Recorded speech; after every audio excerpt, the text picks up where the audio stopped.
However, the next person has been involved in humanism since he stopped a church being built in the backyard of his school in 1988.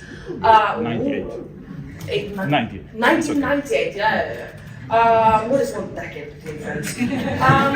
He has been involved in humanism in Romania in many ways, and has been the leader of the Romanian Humanist Association. Also, he's been in the Romanian Parliament as for the Green Party. Sorry.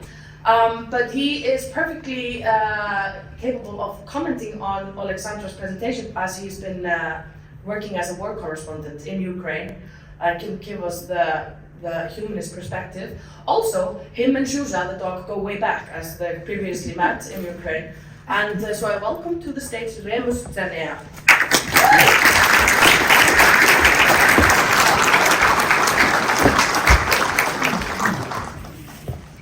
Can you hear me? Nope. Nope. No? Yes? Good. I would like to talk about the secular humanism in Romania, where I've been involved in many projects and campaigns during 25 years. We fought most of the well-known worldwide humanist battles for separation between church and state, for evolution in biology classes, for stopping the funding with public money, the construction of many huge cathedrals, for stopping the religious indoctrination in schools, for LGBT rights, for not using religious symbols in the electoral campaigns, and so on. But due to the recent developments in Europe, because of the invasion of Ukraine by Russia, I will share with you some thoughts and some feelings as a war correspondent there. I warn you that there will be some images and some information with emotional impact for some of you, maybe. But also, you will see some very inspiring moments that I filmed. If you have a bit of patience until the end of my presentation. I will focus on Ukraine in what I will say, but what I will say today is in essence related with all of the wars, no matter where and when they took place. And when I will speak about Russians who are involved in the invasion of Ukraine, I will not blame all of the Russians. There are many courageous and pro-democratic Russians who opposed Putin and who opposed to this war. Some of them were beaten and put to jail by the Putin's regime. First, I think I will challenge a bit some of your views about some concepts related with religion, but I will start with a short clip with this one.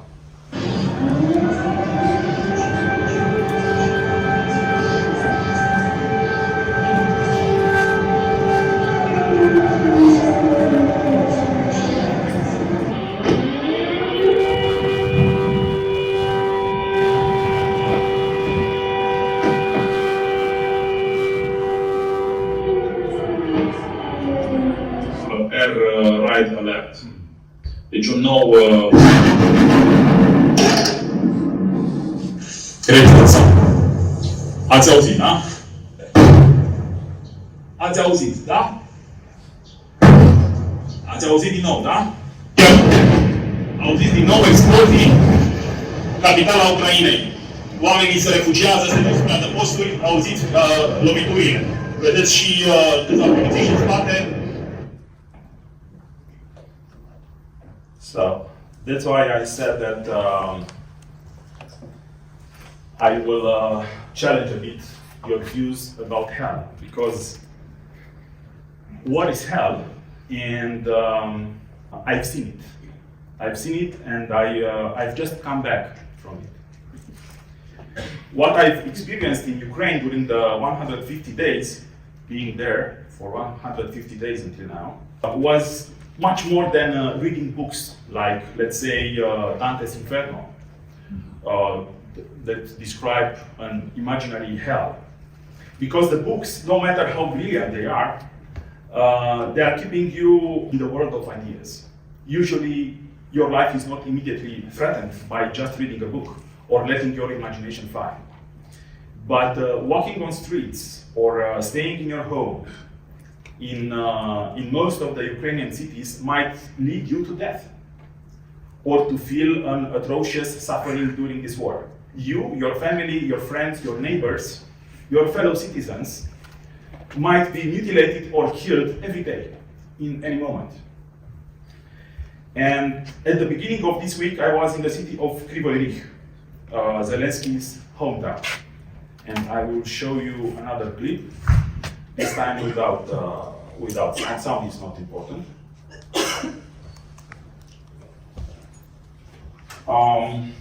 I was on my way to Zaporizhia region, where I wanted to go for doing an article about the nuclear power plant there, which is under the control of the Russians. There are some serious concerns about the security of this nuclear power plant, which is the biggest in Europe. Unfortunately, early in the morning of Monday, July 31st, while I was ready to continue my trip to the cities Dnipro, Zaporizhia, and Nikopol as I planned, I heard the air raid alarms and soon after 2 explosions. So I decided to go to the place that was hit, and as you can see on screen, I've seen there another piece of hell. 6 people died, 75 were wounded, most of them in their homes. A 10-year-old girl and her mom were among the dead. The hell is not created by gods.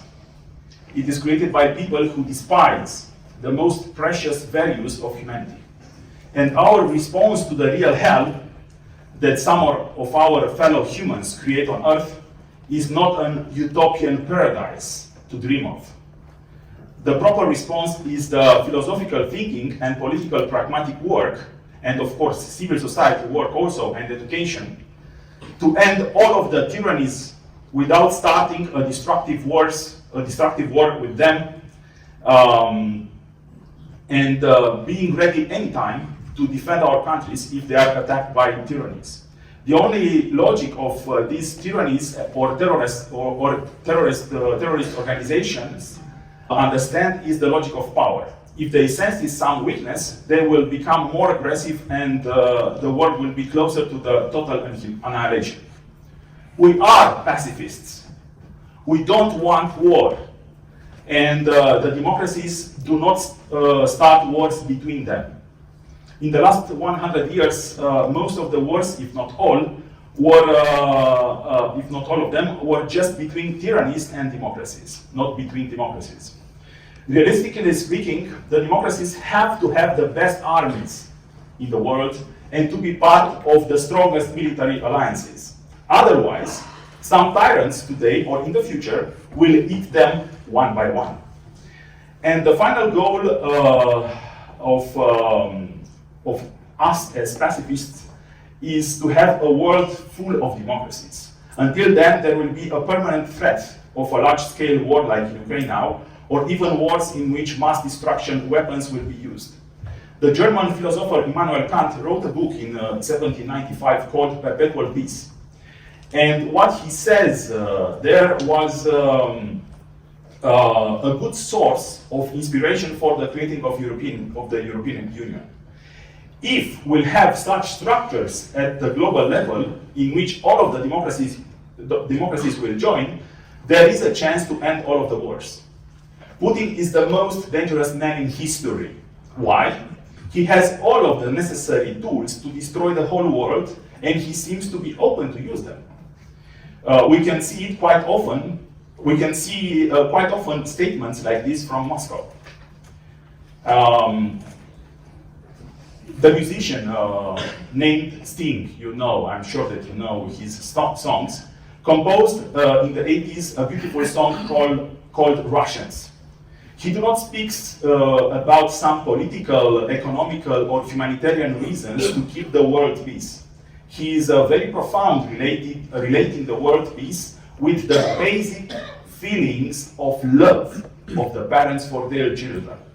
And I will quote some lyrics of this song. In Europe and America, there is a growing feeling of hysteria, conditioned to respond to all of the threats in the rhetorical speeches of the Soviets. Mr. Khrushchev said, "We will bury you." I don't subscribe to this point of view. I would be such an ignorant thing. It would be such an ignorant thing to do if the Russians love their children too. How can I save my little boy from Oppenheimer's deadly toy? We share the same biology, regardless of ideology, but what might save us, and me and you, is if the Russians love their children too. But really, do the Russians love their children too? What if a tyrant doesn't care about children, about families, about human suffering? During the war in Afghanistan, the mothers of the Russian soldiers played a public role. They had a voice even in those times during the Soviet era. But now, despite the fact that the Russian casualties are much more in Ukraine than in Afghanistan, their voices are silent. So the sad thing is that we cannot count only on the hope that Russians love their children too.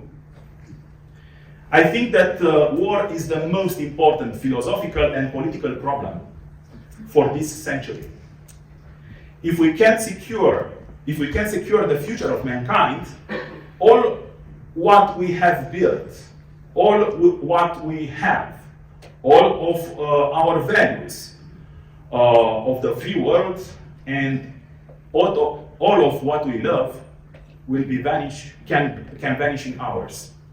The opposite to hell is not an imaginary religious heaven.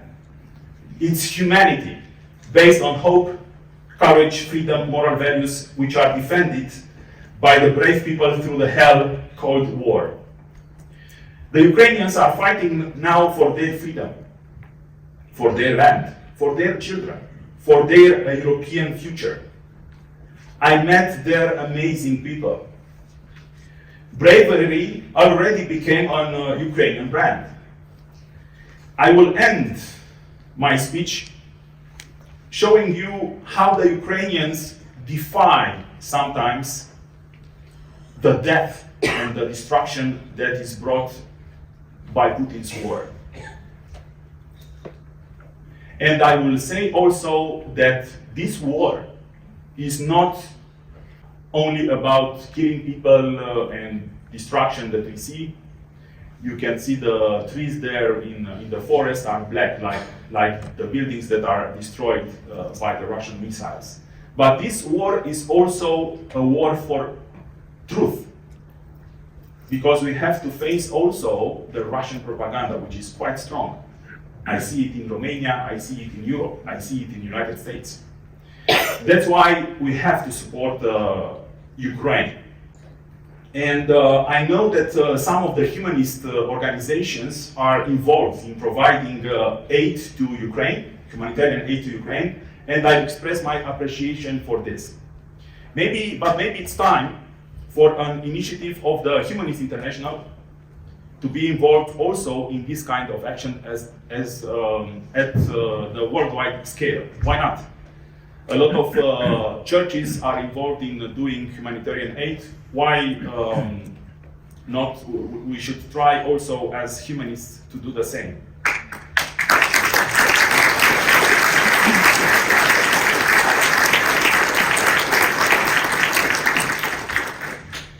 And I will end with another short clip, but I want to show you. This is the magazine, the Newsweek magazine. I've published here more than 100 articles about Ukraine. And I still have a lot of films and photos there, interviews that I did. I need more time to edit them. I'm a freelancer, and I'm open to new collaboration with any magazines, humanist magazines, and so on.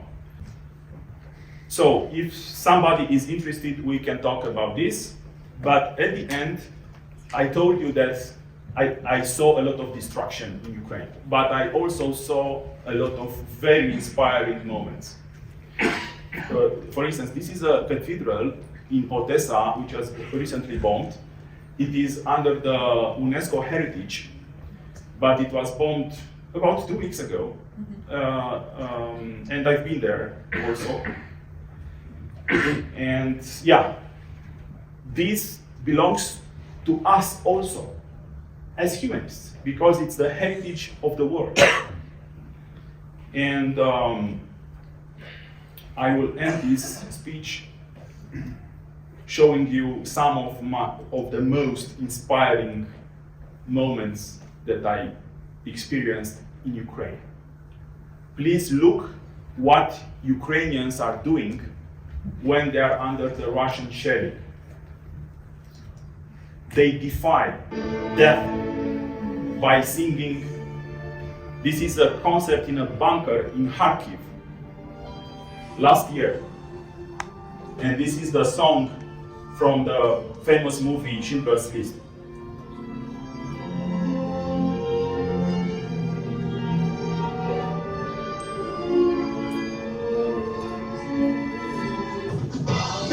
They are singing on streets in Kyiv, spontaneously.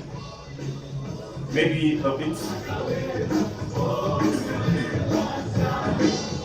These people are amazing.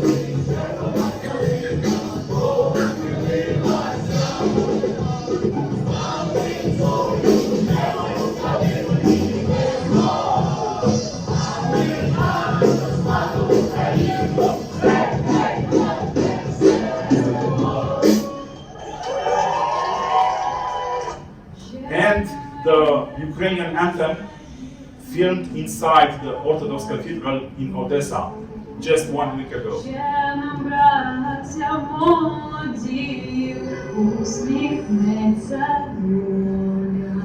Звинуть наші вороженьки, як роса на сонці, запанує ми, браття, у своїй сторонці.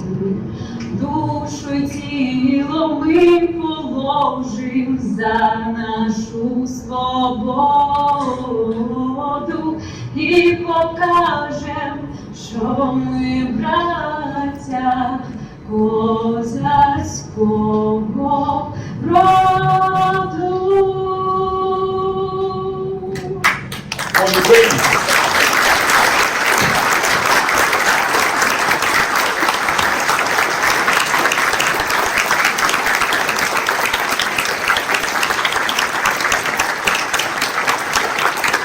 Let's take a photo of you.